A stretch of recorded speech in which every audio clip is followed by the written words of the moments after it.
Private యాజమాన్యంతో కూడిన పరిశ్రమలతో పాటు సహకార రంగం చాలా బలంగా ఉండాలని చెప్పి ఆ రోజున మనం వాళ్ళు తీసుకున్న నిర్ణయాలకి ప్రతి చోట సహకార సంఘాల ఆధ్వర్యంలో మిల్స్ పెట్టారు.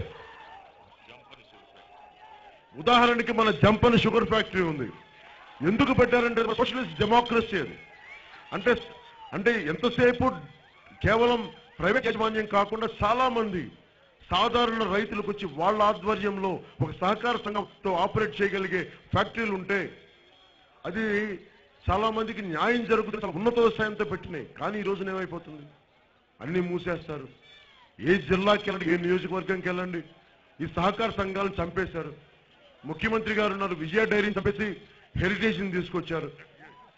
నిజంగా చాలా బాధ కలిగించే అంశం. నేనేమంటానంటే మీ హెరిటేజ్ని డెవలప్ చేసుకోవాలంటే డెవలప్ చేసుకుని ఎవరు కాదంటారు, కానీ దానికి విజయ డైరీని సహకార సంఘాన్ని చంపేయడం ఎందుకు? అలాగే మన జంపన షుగర్ ఫ్యాక్టరీని చంపేయడం దేనికి? పోనీ భూములు ఏదన్నా ఉపయోగించేలా చేస్తారంటే అవి తీసుకెళ్లి ప్రైవేట్ వ్యక్తులకి ఈ రోజున వేల కోట్లు ఖరీదైపోయేలాగా వాటిని కట్టబెట్టేస్తున్నారు.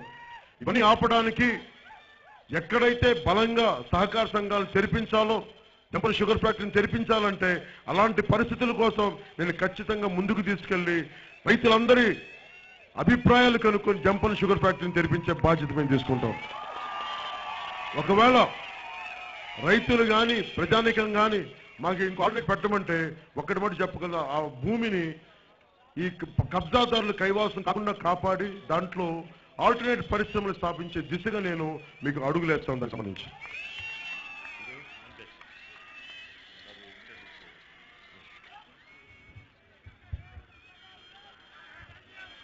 రోజున చాలా కీలకమైన ఎన్నికలు.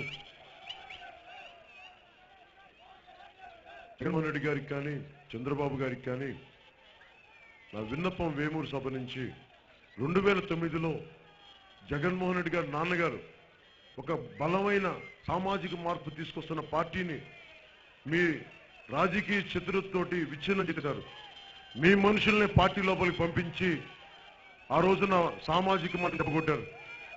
దానికి అండగా తెలుగుదేశం పార్టీ నిలబడింది. ఈ రోజున మీ ఇద్దరికీ సభాముఖంగా తెలియజేసుకున్నాం, ఇంకా మీ ఆటలు కట్టుబెట్టేయాలి, చాలా అలసిపోయాం. మీ ఇద్దరి పాత ఆటలు అంటున్నారు.